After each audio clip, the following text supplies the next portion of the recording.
بسم الله الرحمن الرحيم. I work for a company called Genentech. I've been with the company for now almost 12 years. I'm one of the heads of informatics, a very male-dominated department, I must say. So it's an honor as a woman of color, as a Muslim woman, to be one of the leaders there. But that's just my title. To get there, it's been quite a remarkable journey. And every time, when I'm asked that, do I feel any fear coming up when you're speaking about yourself? And I will say every time, even though I've spoken quite a few times, every time I have fear coming up. Even right now, I can hear my heart beating. And it's common, it's normal, it's a human reaction. But I was talking to my mom earlier this morning, and I was like, oh gosh, what am I going to talk to them about? And all she said to me, there are people just like you, just like me. And I'm not going to talk about my accomplishments and all my education, how I did this and that. No, I think I want to talk to you about one of the most strongest emotion I still have a challenge with at this age and time, and that's fear. And how courage was one of the pillars I had to embrace to these defining moments I'm going to share with all of you.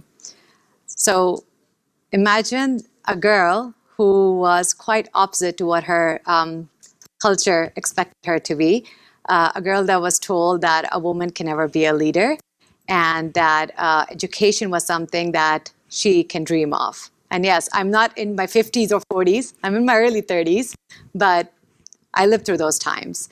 And I imagine this girl who had to stand before a paternal grandfather, was told that education there's no use for her and her sisters.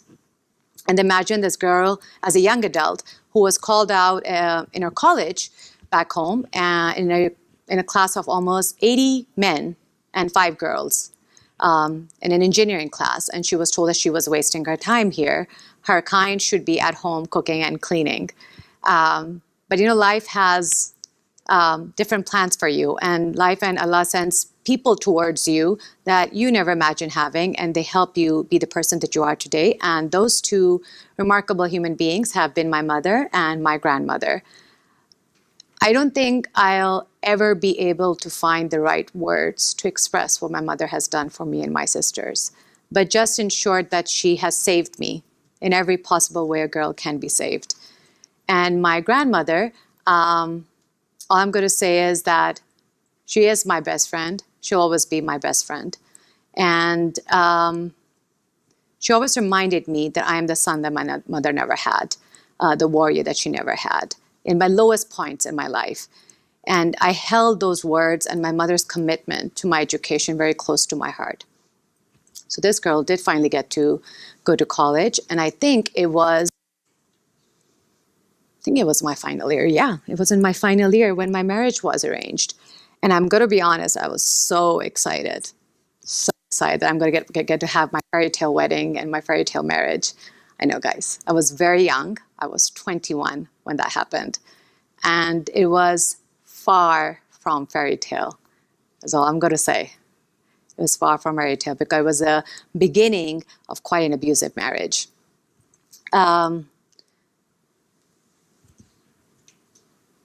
I tried my best in every possible way I could to save that marriage, first of all.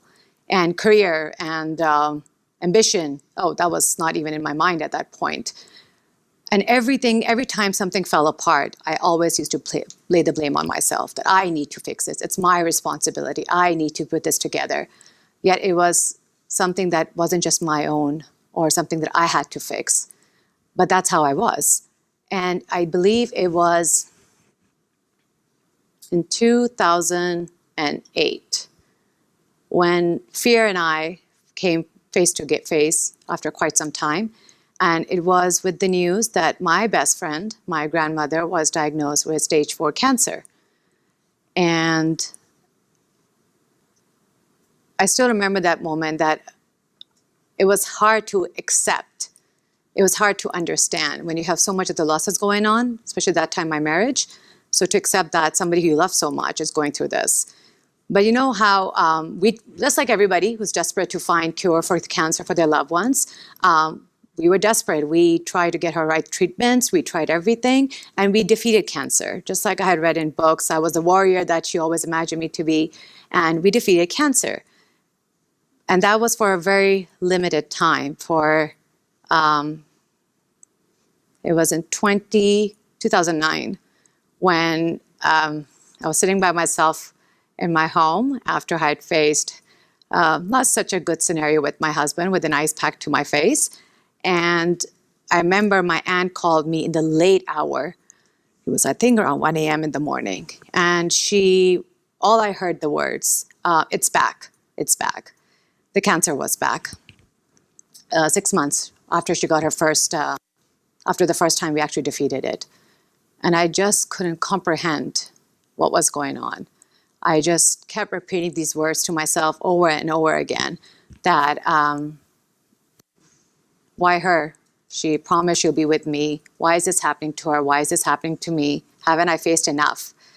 And I still remember the last time when I spoke to her, she said something to me quite profounding, which I still look back and go like, I don't know how or where she knew that from. She said that if God took something from you that you never imagined losing, it's because something so much better for you that you never imagined happening.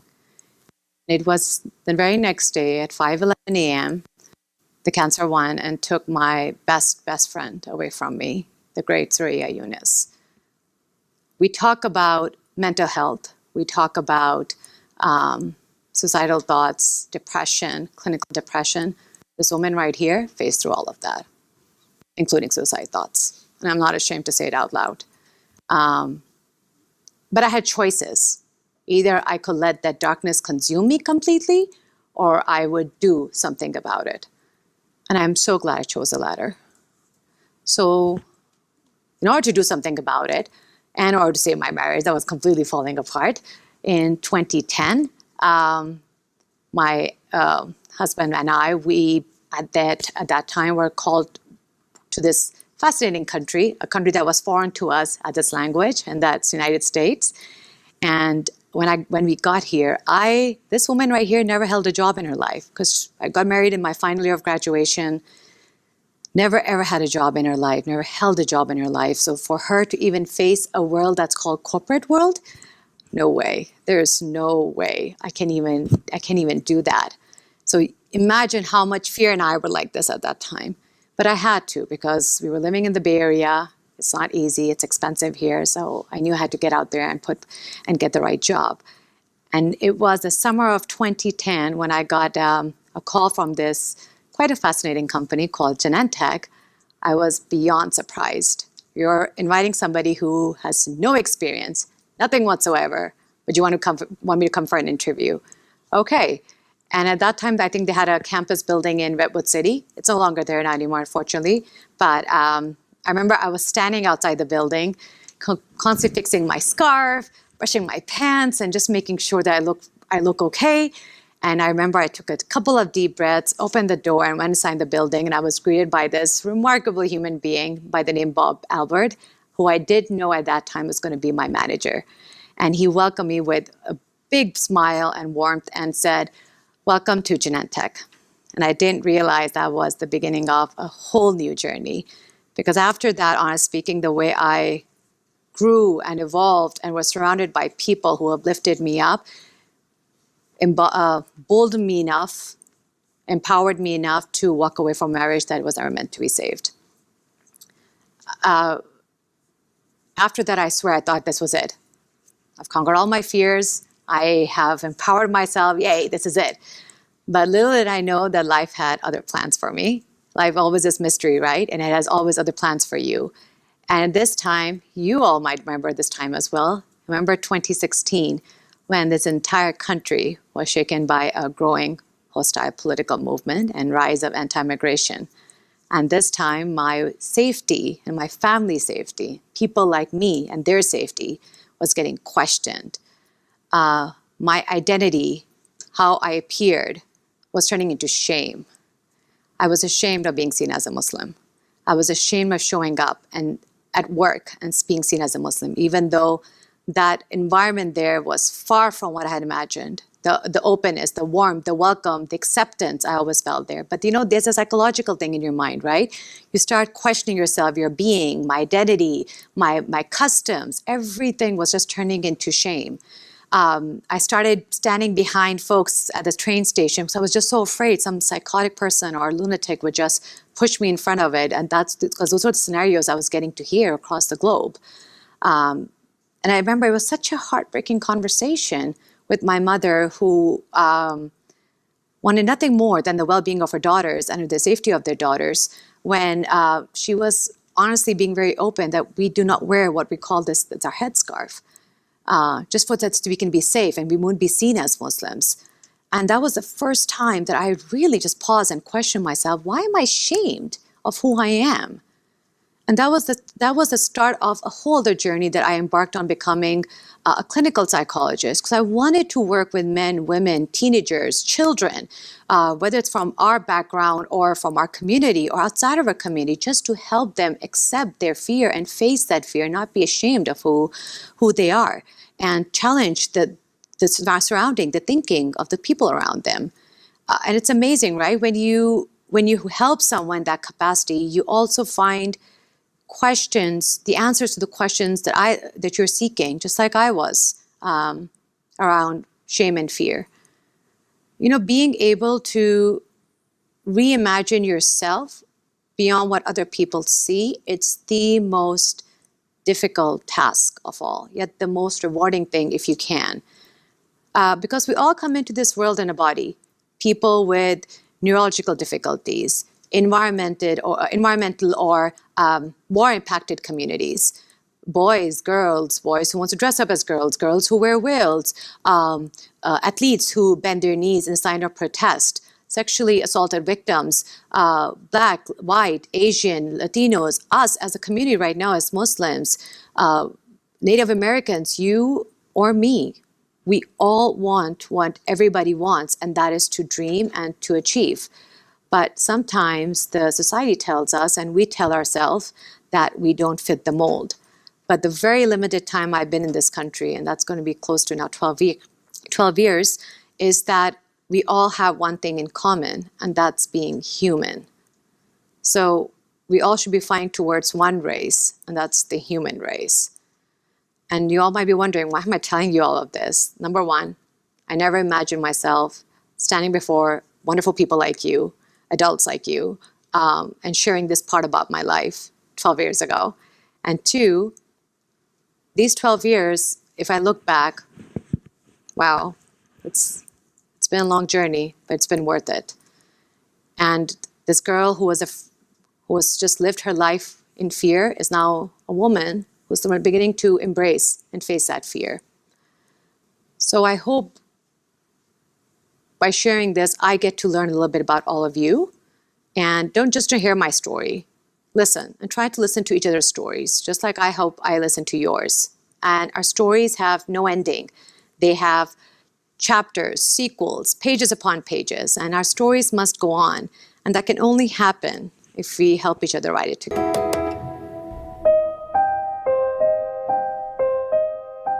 The word immigrant, that's a word that I heard in movies. I didn't realize that I will be actually titled, I'll have that label when I move here. When I came to US, I was absolutely lost. I felt defeated. I've been blessed to have managers that truly help me see that leader aspect about me. Cyrus Tosin is a manager and associate director at IT Americas. Cyrus let me see those qualities and skills that I never thought I would see in myself. Robin Meredith Parker, she is an executive coach. I remember our first meeting, I was thinking the whole time that why am I even here? She asked me a question that I'll never forget. What does my name mean? And I'm just staring back and I'm going like, I'm sorry, we're supposed to be talking about work. I reluctantly said that it means the one who lives. And she nodded and she smiled, keeping a constant eye contact. And she's like, right. So how much are you allowing yourself to live, Ayesha? And I'll never forget that question. It takes a village to help a person become who they are. And I think it definitely took a village. What they have done for me, I don't think I have enough words to describe my gratitude. And don't let anybody tell you that you're not. Welcome back, friends. I hope you enjoyed the video till the last minute. My dear brother and sister, everyone came to this universe with effort and power. Almighty Allah has given equivalent power to everyone and equivalent brain to everyone. Like if you think that you are losing something, whenever you think that you are unable to do something, or whenever you think that your surrounding are not enough qualities with them, or whenever you think that you cannot do anything, so this is your, we can say, this is your mistake and this is your wrong thinking. Be positive. Whatever the situation is, and whatever you feel, just follow your own self and believe on yourself. Whenever you trust your own self that you can do it regularly and you can do it, and then you make free from Almighty Allah, so inshallah your goal will be achieved. You and your goal are only one step away, and that step is only yourself. Challenge yourself and go infinity. My dear brother and sister, Almighty Allah clearly mentioned in the Holy Quran, فَإِذَا عَزَمْتَ فَتَوَكَّلْ عَلَى اللَّهِ. Whenever you have wish to do anything, just do it and believe on Almighty Allah. We 100 out of 100, 90% Muslims, they are failed to achieve their goal. Why? Because they did not believe on Almighty Allah. They believe on these things which can be finished one day. Like most of the Muslims, they believe that if I did not go to my shop, I will not gain the rizq, I will not gain the money. So this is, you can say that you believe that this shop gives you money. No, you have to make your belief on Almighty Allah, that Almighty Allah is the one who give me money, who give me wealth, who give me health, and who give me the opportunity that what I am today. Remember one thing, that whenever you focus on Almighty Allah 100%, Almighty Allah will solve each and every equation in front of you. Just take the example of Prophet Muhammad sallallahu alaihi wasallam and his companion, that whenever the Prophet Muhammad sallallahu alaihi wasallam start preaching the religion of Islam, so in the starting there were few Muslims, and Muslims were not allowed to do jihad. That's why they were preaching silently. They preach everyone, their elders, their friend, in a way that they keep their body and keep their dawah silent. So whenever the Muslim become more in numbers, so Almighty Allah sent the words that وَأَنذِرْ عَشِيرَتَكَ الْأَقْرَبِينَ. So from this verse, Prophet Muhammad sallallahu alaihi wasallam start preaching the religion of Islam. Though he was a prophet, but still he have complete faith on Almighty Allah. That's why today we have seen that there are billion of followers of Prophet Muhammad sallallahu alaihi wasallam without any kind of social media account and without any kind of social media apps. So today we can see that Muslims are feeling fear.